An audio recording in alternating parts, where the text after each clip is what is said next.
नमस्कार, जय शिवराय। तर आजचा हा आपण व्हिडिओ बनवत आहोत।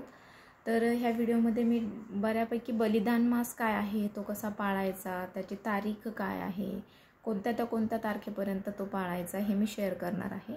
आणि सगळ्यात महत्त्वाचं म्हणजे एक सुनीता भिस्ते नावाच्या ताई आहे, त्यांनी आपल्या चॅनलला 2-3 वेळा कमेंट करून मला हे सांगितलेलं आहे की तुम्ही ताई या विषयावर बोला किंवा याची थोडीशी माहिती सांगा। आता मला आधीच सांगायचं आहे की मी कुणी खूप असं इतिहासाचा अभ्यासकार वगैरे नाही आहे, पण मला आवड आहे वाचनाची वगैरे, त्यामुळे मी वाचत असते। आणि मेन म्हणजे वाचताना मी माझीही मतं बनवते की ॲज अ ह्युमन काही वाचल्यानंतर काय चांगलं आहे, काय वाईट आहे, किंवा आपण आत्ता या काळात आपल्या पद्धतीने याला कसं आपल्या रुटीनमध्ये आणू शकतो, किंवा आपलं रुटीनही डिस्टर्ब न होऊ देता कशा पद्धतीने या गोष्टी आपण आपल्या पद्धतीने करू शकतो, आपल्या मुलांना शिकवू शकतो। तर हे थोडंसं मी आकलन करत असते। तर ताईंचं म्हणणं होतं की तुमच्याबद्दलही थोडीशी माहिती सांगा आणि महाराजांचा जो बलिदान मास आहे तो कसा पाळायचा त्याबद्दलही माहिती सांग। तर माझ्याबद्दलची जी एक पूर्ण ब्लॉगमध्ये, छोटी मिनी ब्लॉगमध्ये माहिती मी नंतर सांगेलच, आता थोडंसं शॉर्टमध्ये सांगते। माझं नाव अमृता दरंदले बारवकर असं आहे, माहेरचं आडनाव दरंदले आहे आणि सासरचं आडनाव माझं बारवकर आहे। तर माझं क्वालिफिकेशन सांगायचं झालं तर माझं MCS झालं आहे, मास्टर्स इन कम्प्युटर सायन्स, आणि त्यानंतर MEd पण माझं कंप्लीट झालेलं आहे। त्यानंतर मी अगोदर IT मध्ये जॉबला होते, पण IT मध्ये जॉबला असण्याच्या अगोदरही मी स्वतः 11वी-12वीला असल्यापासून मी ट्युशन्स वगैरे कंडक्ट करत होते। मग पुण्यात MCS केलं, पुण्यात MCS सावित्रीबाई फुलेला करत असताना मी पर्सनल ट्युशन्स असतात तिथेही मी 2 वर्ष जॉब केला, आणि मग त्या इव्हेंच्युअली माझं लग्न वगैरे झालं। मग ते जॉब, ऑफिस आणि ट्युशन्स ह्या गोष्टी मला एवढं हँडल होत नव्हतं। मग त्यावेळेस मी असा विचार केला की बाबा आपला कल जास्त ट्युशनकडे, मला तिथून आनंद मिळायचा, त्यामुळे मग दिवसभराचं ऑफिस केलं तरी मी रात्री 9-10ला जरी क्लास घेतला तर मला खूप सॅटिस्फॅक्शन वाटायचं, तिथं माझा माइंड फ्रेश व्हायचा। मग मी विचार केला की चला बाबा आता आपल्याला पुढे फॅमिलीच्या दृष्टीने परत मुलं बाळं झाली तर कोणाला तरी एकाला जॉब क्विट करणंच आहे, त्यापेक्षा बेटर वे आपण स्वतःच ट्युशन फील्डमध्ये जाऊया, जेणेकरून माझंही काम पुढे चालू राहील, मला गॅप बसणार नाही वगैरे या हेतूने मग मी आता पूर्णपणे ट्युशन्स घेते। मी होम ट्युटर आहे, ऑल बोर्ड्स ऑल सब्जेक्ट मी एकटी शिकवते। आणि या व्यतिरिक्त बाकी तर माझ्याबद्दल तुम्हाला माहितीच आहे, मला खूप जास्त आर्ट अँड क्राफ्टची आवड आहे, वस्तू बनवणे किंवा मग त्यानंतर ड्रॉइंग करणे, फॅब्रिक पेंटिंग करणे, आता नवीनच मी ज्वेलरी मेकिंग आणि आपलं जे आरी वर्क आहे त्याचे पण क्लासेस मी जॉईन केलेले आहेत। म्हणजे मला ह्या गोष्टी शिकायला खूप आवडतात। मग सुरुवातीपासून असं झालं की बाबा सारखंच अभ्यासात चांगली होते, टॉपर होते, मग तिकडेच लक्ष राहावं म्हणून या गोष्टींकडे दुर्लक्ष झालं। मग त्यानंतर लगेचच जॉबला लागले, MCS होते नाही होते, तर त्यानंतर लगेचच लग्न झालं, लगेचच मुलगा झाला, तर ह्या सगळ्या वेळेत मला वेळ नाही मिळाला माझ्या आवडत्या गोष्टी करायला। आता माझा मुलगाही थोडासा मोठा होतोय, आता माझ्याकडे टाईम पण आहे। तर मग मिस्टरांनी सजेस्ट केल्यानुसार, त्यांना माहिती होतं की मला कुकिंगची वगैरे आवड आहे, तर ही चॅनल काढण्यामागचं पण त्यांचा हाच हेतू होता की ह्या चॅनलच्या माध्यमातून तरी ही स्वतःचे छंद जोपासेल।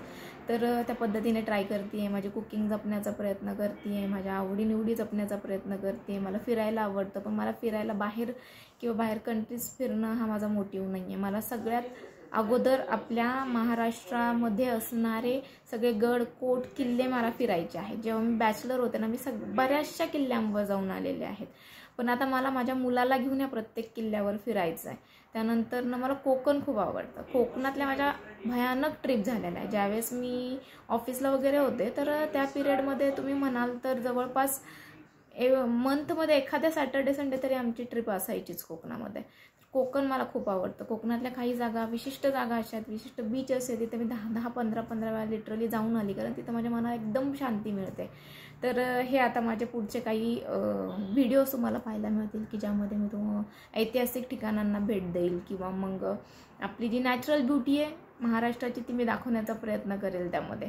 तर हे झाली माझ्याबद्दल शॉर्टमध्ये माहिती। आता या व्यतिरिक्त मला माझं प्रोफेशन मी तुम्हाला सांगितलं, त्यानंतर मी काय जॉब करते, त्यानंतर माझ्या आवडीनिवडी पण मी तुम्हाला सांगितलं।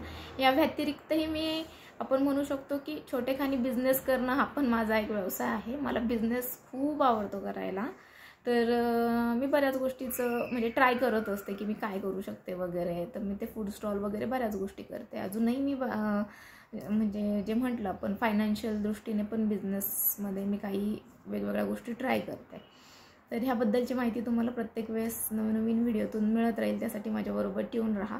आता मेन म्हणजे ताईंनी मला माहिती खूप वेळा पिंग करून सांगितलं आहे की तुम्ही बलिदान मासवर माहिती नक्की बनवा. तर मला जेवढं माहीत आहे ना की औरंगजेबने आपल्या संभाजी महाराजांनी छल किंवा कपटाने ज्यावेळेस त्यांना अरेस्ट केलं किंवा त्यांना पकडलं त्यांनी, तर त्यावेळी फाल्गुन शुद्ध प्रतिपदेचा दिवस होता. त्यावेळेस तारखा लिहिल्या जात नव्हत्या, त्यावेळेस तिथी लिहिल्या जात होत्या. आणि फाल्गुन अमावस्येला महाराजांचा जो होता तो लास्ट डे होता किंवा त्या दिवशी त्याने महाराजांची हत्या केली क्रूरपणे, अगदी क्रूरपणे. तर हे जे 40 दिवसाचा प्रवास आहे तर ह्याला बलिदान मास असं म्हटलं जातं. तर आता हे काय आणि कसा आणि कुठून चालू होतो, कुठूनपर्यंत पाळायचा हे आपण एक्झॅक्टली सांगू शकत नाही आहे. कारण फाल्गुन शुद्ध प्रतिपदा ते फाल्गुन अमावस्या हा जो टाईम पिरियड आहे 2025चं म्हणाल तर 28 फेब्रुवारीला फाल्गुन शुद्ध प्रतिपदा होती आणि 29 मार्च, तर 29 मार्च हा दिवस होता फाल्गुन अमावस्येचा. तर ह्या वर्षीचा आहे. दरवर्षी ते कॅलेंडर पाहून तुम्ही चेक करू शकता. आता हा बलिदान मास काय आहे किंवा हा कसा पाळायचा आणि मग बलिदान मासाचं आणि गुढीपाडव्याचं काय रिलेशन आहे, मग गुढीपाडवा करायचा की नाही करायचा हा पण मराठी बांधवांसाठी एक खूप मोठा प्रश्न असतो की बाबा गुढीपाडव्याच्या वेळेस आपले महाराज गेले तर मग आपण हा सण पाळायचा का, आपण गोडाधोडाचं जेवण करायचं का. तर एक पहिली गोष्ट की त्यावेळेस असं झालेलं की महाराजांना ज्यावेळेस त्यांची हत्या करण्यात आली आणि मग त्यांच्या शरीराची विटंबना करण्यात आली आणि त्यानंतरनं त्यांचं ते शिर जे होतं ते भाल्याला लावून फिरवण्यात आलं. मग ते इंद्रायणी नदी आणि भीमा आणि आपली भामा नदीचा जो संगम आहे, पवित्र संगम, तर तो बाटवायच्या दृष्टीने औरंगजेबाने तिथे ते शिर किंवा तो भाला लावला. हे आपण असं वाचतो वेगवेगळ्या ठिकाणी. तर अतिशय क्रूर गोष्ट होती ही. एकतर मनुष्य मेल्यानंतर तुम्ही त्याच्या शरीराची अशी विटंबना करताय तर म्हणजे त्याला आपण माणूसच म्हणू शकत नाही त्या व्यक्तीला. तर त्याचा मोटिव्ह असावा की तो इंद्रायणी किंवा तो जो हिंदूंचा 3 नद्यांचा संगम असणारं जे तुळापूरचं क्षेत्र आहे तर त्याला असं वाटत असावं की तो आपल्या धार्मिक आस्थांवर तो कुरगोरी करू शकत असेल. पण तसं मला वाटलं नाही, कारण त्याला हे कळलं नाही की त्याने अनावधानाने महाराष्ट्राच्या जे दैवत आहे छत्रपती संभाजी महाराज यांच्या शरीराची जरी विटंबना केली असली तरी त्याने त्यांना संगमावर आणून सोडलं होतं. त्याच वेळी तो संगम इतका पावन झालाय, मला बोलताना सुद्धा माझ्या अंगाला काटे येतात की अनावधानाने त्याच्याकडून ते झालं पण चांगलंच झालं. कारण त्यावेळेस तिथं भीमा, भामा आणि इंद्रायणी अशा 3 नद्यांचा संगम आहे तुळापूर या ठिकाणी. आणि आपण म्हणतो की नद्या किंवा हे जे आपले घाट आहेत हे आपल्यासाठी एकदम पूजनीय आहे. तर त्याने अशाच घाटावर त्याने महाराजांना त्या ठिकाणी नेलं आणि त्याचा तो मोटिव्ह वेगळाच होता की महाराजांचे जे शरीराचे तुकडे वगैरे जे आहेत तर ते प्राण्यांनी वगैरे यांनी खावे, त्याची विटंबना व्हावी. पण त्याची कितीही दहशत असली तरी त्याचा तो मोटिव्ह आपण म्हणून त्याची जी इच्छा होती, प्रबळ इच्छा, ती महाराष्ट्राने कधीच पूर्ण होऊ दिली नाही. त्याची इच्छा होती की संभाजी महाराजांनी धर्मांतर करावं. प्राण गेले तरी संभाजी महाराज त्याला शरण गेले नाही, तिथेच त्याची हार झाली होती. मग त्याने केविलवाना प्रयत्न केला की त्यांच्या शरीराची तो विटंबना करेल आणि मग लोकांपासून ते शिर जे आहे ते भाल्याला लावून तो फिरवेल आणि मग लोकांना असं दाखवेल की बघा माझ्या विरोधात जातो त्याचा मी काय हाल करतो. तर तिथे सुद्धा त्याचा प्रयत्न फसला. ते सगळे जे शरीराचे पार्ट्स होते ते आपल्या भावांनी किंवा त्यावेळेसचे जे आपले त्या वडू बुद्रुक किंवा तुळापूर या ठिकाणची जी माणसं होती ह्यांनी त्याच्या एवढी जास्त त्याची दहशत असताना औरंगजेबाची त्याला न जुमानता ते शिवले, त्यांचे अंत्यसंस्कार व्यवस्थित पद्धतीने केले. म्हणजे असं आहे ना की औरंगजेब ज्यावेळेस मेला त्याच्या घरचा एकही व्यक्ती त्याच्याजवळ नव्हता. भाऊ मारले होते, वडील मारला होता, मुलगी मारलेली होती, जे होते ते पण त्यांना पण त्याने दाबून ठेवलं होतं पहिल्यापासून. त्यांनी असं मनापासून त्याचं केलं नसेल. पण आमचा राजा इतका शूर होता आणि आमचा राजा इतका महान होता की जो व्यक्ती त्यांचे अंत्यसंस्कार करतोय किंवा जे माणसं त्यांच्या अंत्यसंस्काराला उपस्थित होते त्यांनी त्यांच्या जीवावर उदार होऊन त्यांचा अंत्यसंस्कार केला. इथे सुद्धा त्याची दुसरी हार झाली औरंगजेबाची आणि त्याला तीही सोसवली नाही. म्हणून मग त्याने अजून एक प्रयत्न केला. ज्यावेळेस त्याला वाटलं की ही बातमी पोहोचेल मराठ्यांपर्यंत दख्खन आहेत तर की छत्रपती संभाजी महाराज आता काळाआड गेलेले आहेत आणि यांचा सण आहे, याचा जो की आपण म्हणतो गुढीपाडव्याचा सण आहे मराठ्यांचा आणि मग हे शोक पाळतील आणि मग हे त्या दुःखात जातील किंवा ह्याचा खूप मोठा धक्का लागेल मराठी साम्राज्याला, तर त्याचा तो सुद्धा तिसरा मोटिव्ह येसूबाईंनी होऊच दिला नाही पूर्ण. त्यांनी त्यावेळेस ठाम असं सांगितलं की महाराजांनी जो जीव गमावलाय तो मराठी धर्म पाळण्यासाठी आणि मराठी अस्मिता जपण्यासाठी आपला जीव दिलेला आहे. तर आता जर आपण हा सण साजरी केला नाही तर रयतेच्या मनात सुद्धा कुठेतरी म्हणजे रयत सुद्धा कुठेतरी कूच खाईल की आपला राजा गेलाय, आता आपलं काय होणार, आपलं कसं होणार. तर आपण असं करू शकत नाही. आपण आपला जो सण आहे तो आपण पाळायचा. तर त्यावेळेस असं झालं होतं की तो सण त्याच डेला किंवा नेक्स्ट डेला त्यावेळेस आलेला, आगे मागे जोपर्यंत ती वार्ता पोहोचतीये तोपर्यंत. आत्ताचा जो सण आहे गुढीपाडव्याचा, याचा आणि त्याचा असा फारसा संबंध नाहीये. आज 29 मार्चला बलिदान मासाचा लास्ट डे संपतोय.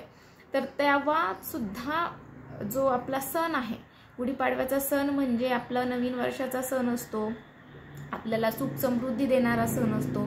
पण त्याच वेळेस आपल्या राजांची निधनाची वार्ता ज्यावेळेस कळाली, त्यांच्या हत्येची वार्ता ज्यावेळेस कळाली, तर तो आपल्यासाठी खूप काळा दिवस होता. किंवा मराठी साम्राज्याला ते दुःख पेलावण्या इतकं नव्हतं, पण तरीही त्यांच्या धर्मपत्नी असून सुद्धा आपल्यालाच एवढं दुःख आहे आज, एवढे 300-400 वर्षानंतर ना आपल्या अंगावर काटे येतात. तर त्या स्त्रीचा पण आपण विचार केला पाहिजे. त्या किती खंबीरपणे उभा राहिल्या आणि त्यांनी तो सण साजरा करायला सांगितला.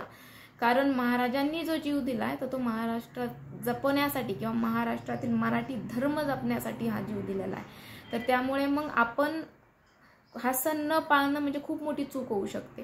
त्या दिवशी आपण सण पाळायचा, गुढीला गोडाधोडाचा निवेद करायचा. भले तुम्ही तो सण घरात खाऊ नका, तुमची इच्छा, पण गुढी मात्र उभा राहायची आपण. औरंगजेबाला वाटलं गुढीपाडव्याचा सण आहे, मग त्यांनी महाराजांचं शिर ते भाल्याला लावलं आणि मग ती त्यांची विटंबना केली. पण त्याचा मात्र त्याला असं वाटलं की वार्ता ज्यावेळेस पोहोचेल मराठ्यांपर्यंत तोपर्यंत मराठे कोलमडून पडलेले असतील आणि मराठे सण सुद्धा साजरा करणार नाही. पण औरंगजेबाच्या तोंडावर एक सनसनीत चपराक येसूबाईंनी आणि मराठा साम्राज्याने दिली, तर गुढीपाडव्याचा सण साजरा करू. म्हणजे त्याचा तिसऱ्यांदाही त्याला संभाजी महाराजांची जी त्यांनी क्रूर हत्या केली त्याचं जे आपण म्हणतो ना आसुरी आनंद, त्याला शेवटपर्यंत मराठा साम्राज्याने मिळवून दिला नाही. उलट त्याच्यापर्यंत खलिता गेला की तुला वाटत असेल की मराठे साम्राज्याचा छत्रपती हिरावलाय, पण नाही. आम्ही त्यावेळेस आपल्या येसूबाईंनी राजाराम महाराजांचं लगेच मंचकारोहण करून त्यांना गादीवर बसवलं. गादी आपली रिकामी राहिली नाही. तू एक छत्रपती मारशील तर लाख छत्रपती पैदा होतील असं मराठा साम्राज्य होतं त्यावेळेस. त्यांनी ठणकावून सांगितलं औरंगजेबाला. त्यानंतर औरंगजेब स्वतः दख्खनेत उतरला आणि त्याचा शेवट सुद्धा ह्या महाराष्ट्रानेच केला. ज्याने आमचा राजा इतक्या क्रूरपणे मारला त्याला आमची मराठी भूमी रिटर्न जाऊ देऊच शकणार नव्हती. त्याच्या कबरेला मुठभर माती महाराष्ट्रानेच देऊ केली. तो म्हणजे स्वतः त्याच्या शेवटच्या क्षणामध्ये औरंगजेब तळतळत असेल की मी एवढा मोठा हिंदुस्थानाचा मी राजा आहे किंवा मी हिंदुस्थानाचा जो दिल्लीचा तख्त आहे तो चालवणारी, ती गादी चालवणारा मी आहे. आणि काय तर त्याला मरण आलं, त्या तख्तापर्यंत सुद्धा तो पोहोचू शकला नाही. आज त्याला जी जमीन तो कधीच जिंकू शकला नाही त्या जमिनीत आज त्याचं थडगं पुरलेलं आहे. म्हणजे याच्यावरूनच लक्षात येतंय की कर्म सगळ्यात मोठी गोष्ट आहे. माझ्या राजांचं, छत्रपती संभाजी महाराजांचं, त्यानंतर छत्रपती शिवाजी महाराजांचं, राजाराम महाराज, तारा राणी, येसूबाई, त्यानंतर कित्येक आपले मावळे असतील, आपले पावनखिंडीत जीव दिलेले आपले बाजीप्रभू असतील, तानाजी असतील, त्यानंतर आपले येसाजी असतील, असे भरपूर आपले जे मावळे आहेत की ज्यांनी जीव गमावला ह्या मराठी मातीसाठी आणि ह्याच्यात आपलं रक्त गाळलेलं आहे. त्या मातीने त्याची जाण ठेवली. औरंगजेबाला तिने रिटर्न परत दिल्लीपर्यंत पोहोचू दिलं नाही. त्याला त्याचे पांग इथेच फेडावे लागले आणि आज तो उपराहून इथे आपल्या इथे औरंगाबाद जे आता आपण छत्रपती संभाजीनगर म्हणून संबोधतोय, संभाजीनगर संबोधल्या जाणाऱ्या भूमीमध्ये आज त्याला खितपत पडावं लागलेलं आहे. यावरूनच आपल्याला कळून येत आहे की तो आहे, तो सगळं बघतोय देव. म्हणजे एकदा तुम्ही आपण म्हणतो ना कपट करून जरी तुम्ही महाराजांना आमच्या पकडलं असेल तरी देवाने तुम्हाची सुटका केली नाही. आणि देवापेक्षा महत्त्वाचं म्हणजे या महाराष्ट्राच्या भूमीने तुला माफ केलेलं नव्हतं औरंगजेब, त्याच्यामुळे तुझा जीव इथेच जाणार होता या मातीमध्ये. अशा पद्धतीने त्याचा अंत झाला. औरंगजेब नावाचा हा एक जो व्यक्ती होता आणि त्याची जी विचारधारा होती, त्या विचारधारेचा तिथं अंत झाला. धर्माबद्दल आपण काहीच बोलत नाहीये. आपण मागच्याही व्हिडिओमध्ये म्हटलंय की मुस्लिम बांधव हे त्यावेळेस सुद्धा महाराजांच्या सैनिकात होते, ते आजही आपल्याबरोबर आहेत, आपल्याबरोबर आपल्या भावासारखे राहत आहेत, आपल्याला मदत करतायत. फक्त तो एक व्यक्ती असा होता की जो क्रूर होता, त्याची विचारधारा चुकीची होती आणि त्याच्या एका विचारधारेने एवढा सगळा अनर्थ घडवून आणला. त्यामुळे आपण काय वागतोय, आपण काय कर्म करतोय याच्याकडे कंटिन्यूअस आपण लक्ष ठेवलं पाहिजे. आता राहिला प्रश्न बलिदान मासाचा.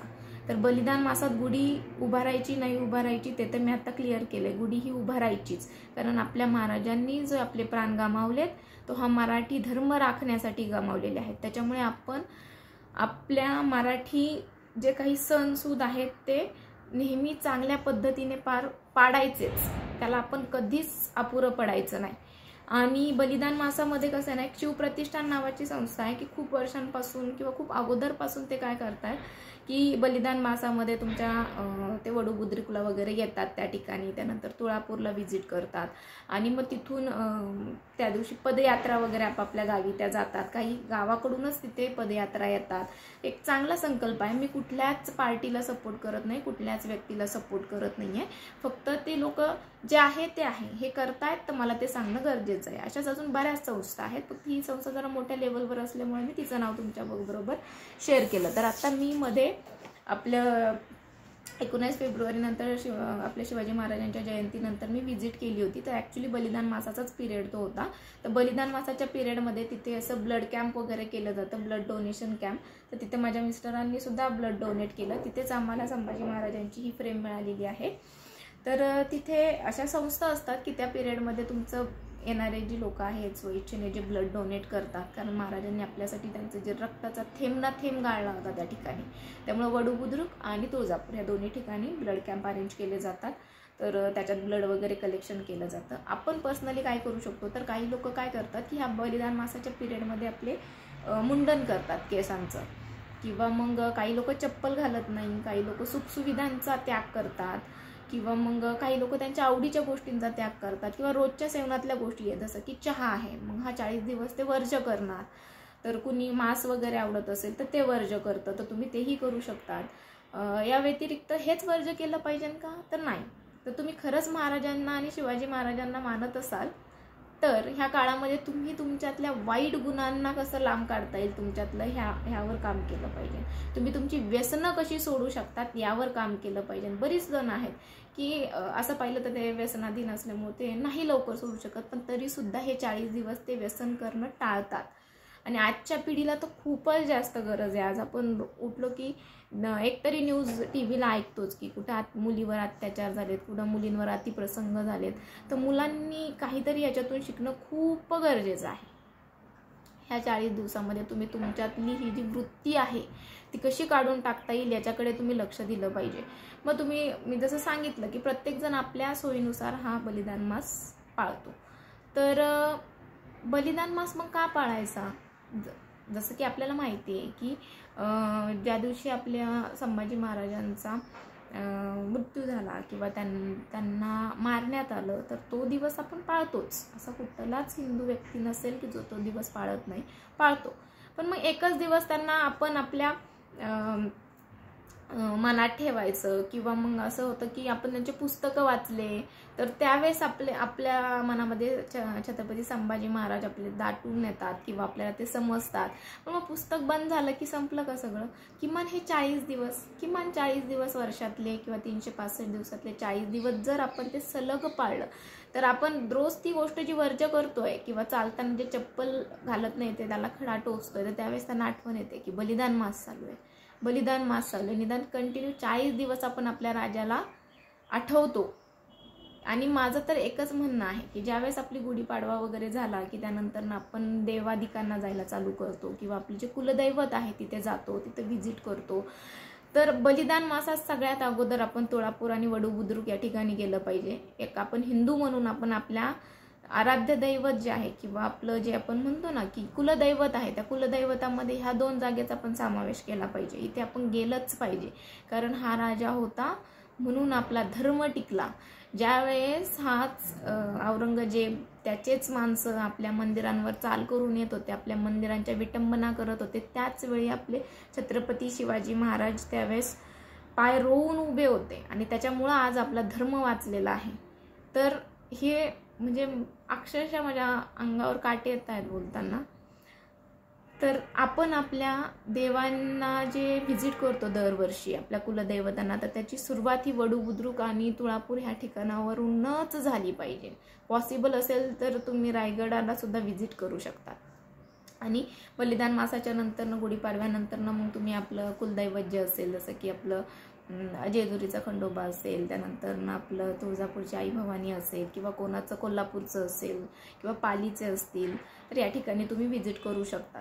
तर हे का करावं? कारण आपल्या मुलांना जर आपल्याला आपला इतिहास, आपला राजा आणि आपला धर्म समजावून सांगायचं असेल, तर त्यांना कुठली पुस्तकं किंवा हे समजावण्यापेक्षा त्यांना त्या जागेवर न्या, तो इतिहास अनुभवू द्या, त्यांना त्यांच्या डोळ्याने पाहू द्या तो इतिहास. तर ते तुमच्या धर्माशी एकनिष्ठ होतील. आणि धर्माशी एकनिष्ठ होणं म्हणजे धर्मवेडे होणं नाही.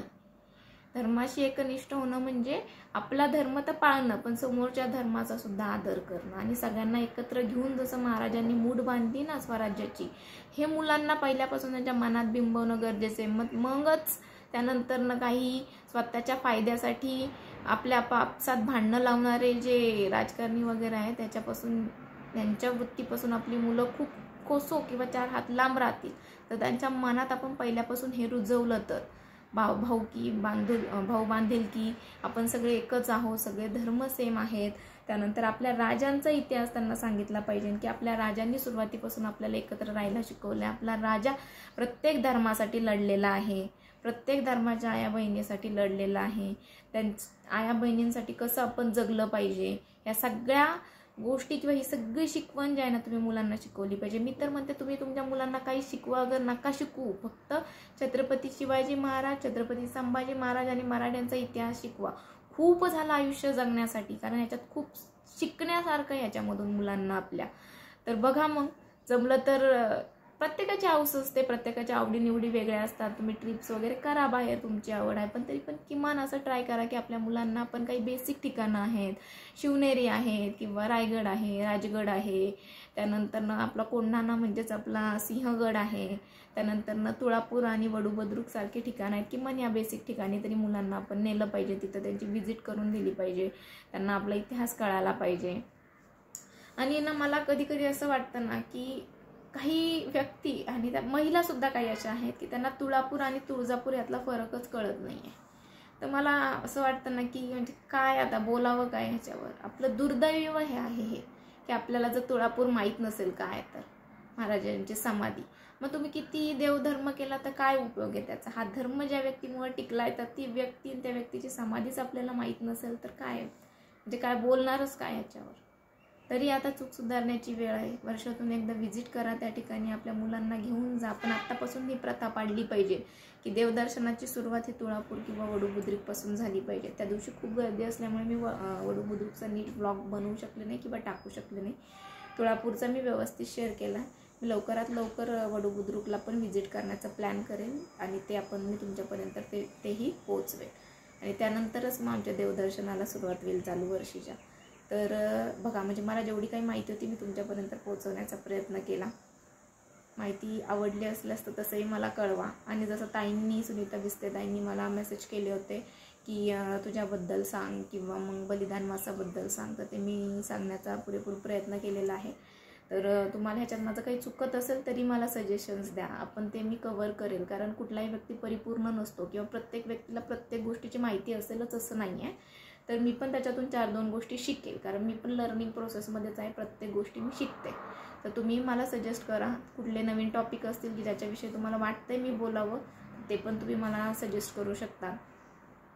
आणि बरेच दिवस झालं ताईंनी मला ही रिक्वेस्ट केली होती, पण ताईंना मी सांगू इच्छिते की माझी तब्येत बरोबर नव्हती, त्यामुळे मी जवळपास एक 5-7 दिवस तर मी स्वतःच अनइझी फील करत होते, घरी होते. त्यानंतर लिटरली काल मी सलाईन वगैरे घेतलेत आणि आता थोडीशी माझी तब्येत बरी होती. आणि मला खूप दिवसापासून मनातून वाटत होतं की मला हा ब्लॉग बलिदान मासाच्या आतच टाकायचा आहे, कारण ताईंनी मला विचारलं आहे तर माझ्याकडून तो डिलिव्हर झाला पाहिजे.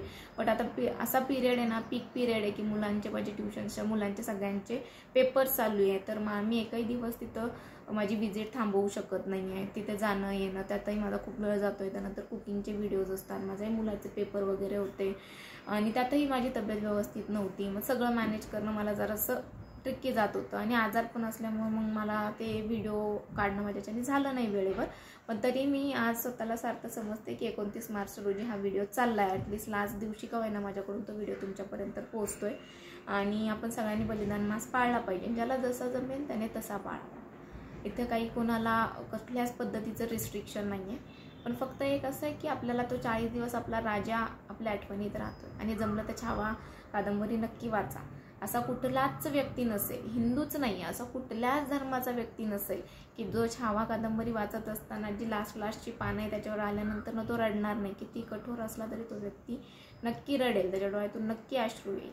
तर छावा कादंबरी नक्की नक्की नक्की वाचा आणि महाराजांशी रिलेटेड वाचा. त्यानंतर अजून बरेच आहे, बहिर्जी नाईक आहे, त्यानंतर तानाजी आहे, असे बरेच आपले मावळे आहेत की ज्यांच्याबद्दल तुम्ही माहिती मिळवू शकता. शिवाजी महाराजांच्या काळात झालेले आहे, संभाजी महाराजांच्या काळात झालेले आहेत. या व्यतिरिक्त आपल्या ताराराणी, येसुराणी यांच्या काळामध्ये झालेले मावळे आहेत. म्हणजे असं आहे की औरंगजेब जे वाटत होतं त्याला की मी संभाजी महाराजांना कपटीने मारेल आणि मग संभाजी महाराज मेले की काय, मग मराठी साम्राज्य आपलंच आहे, पूर्ण मी गिळंकृत करेल. पण त्याची ही मनशा पूर्ण होऊन दिली नाही. संताजी आणि धनाजींसारखे शूरवीर लढवैये आपल्याकडे होऊन गेले की ज्यांनी या मराठी साम्राज्याची धुरा घट्ट पकडून ठेवली आणि महाराजांनंतर सुद्धा औरंगजेबाला जिंकू दिले नाही. की त्याने औरंगजेबाची झोप उडवली होती. त्याच्याच शामियानाचे तंबूचे जे वरचे कळस आहेत ते कापून नेले होते. याच्यातूनच त्यांनी दाखवून दिलं होतं की तुला वाटत असेल की मराठी साम्राज्य आता महाराजांच्या जाण्याने खचलं असेल तर नाही, आम्ही दुपटीने तुझ्यावर वार करू आता. आणि आता तर तुला नाहीच आम्ही हे साम्राज्य घेऊन देणार. आणि आपल्या इथल्या स्त्रिया सुद्धा त्याला भारी पडल्या, मराठी स्त्रिया. म्हणजे ह्याच्यावरूनच तुम्ही बघा किती ताकद होती ह्या मराठी साम्राज्यामध्ये. कारण ह्या मराठी साम्राज्याची जी मुळं आहेत ना, मुळं तीच मेन म्हणजे एका चांगल्या विचारधारेवर रोवली गेलेली होती की स्त्रियांचा सन्मान करणं, आईवडिलांचा आदर करणं, कोणाच्या एक पैशाचं नुकसान न करणं. ही जी विचारधारा होती ना आपली धर्माची, किंवा कोणाचा धर्म न बाटवणं किंवा कोणाला धर्माची सक्ती न करणं, हे जे बेसिक स्वराज्याची जी मुळं रोवली गेली होती ना, ती इतकी घट्ट रोवली गेली होती ना की एवढं अफाट असं साम्राज्य असून सुद्धा एक छोटंसं आपलं जे स्वराज्याचं रोपटं होतं ते सुद्धा तो औरंगजेब उपटू शकला नाही. त्याच्यामुळे नेहमी आपले जे विचार आहेत किंवा आपली जी विचारधारा आहे ही नेहमी चांगली ठेवा, सत्कर्म करा, चांगल्या गोष्टीकडे लक्ष द्या. आता आपलं तेवढं नशीब नव्हतं, आपण त्या पिरियडमध्ये तिथे जन्माला आलो नाही किंवा आपलं काही योगदान देऊ शकलो नाही. पण आता आपण आहोत, तर या पिरियडमध्ये आपण काय चांगल्या गोष्टी करू शकतो, कशा लोकांच्या कामी येऊ शकतो, कशी लोकांना मदत करू शकतो, या पद्धतीने विचार करा, चांगली कामं करत राहा. चला तर मग कसा वाटला व्हिडिओ मला नक्की कळवा. आवडले असल्यास लाईक करा, कमेंट करा, शेअर करा आणि आपल्या चॅनलला सबस्क्राईब करायला विसरू नका. भेटूयात नेक्स्ट व्लॉगमध्ये. छत्रपती शिवाजी महाराज की जय, छत्रपती संभाजी महाराज की जय. जय भवानी, जय शिवाजी.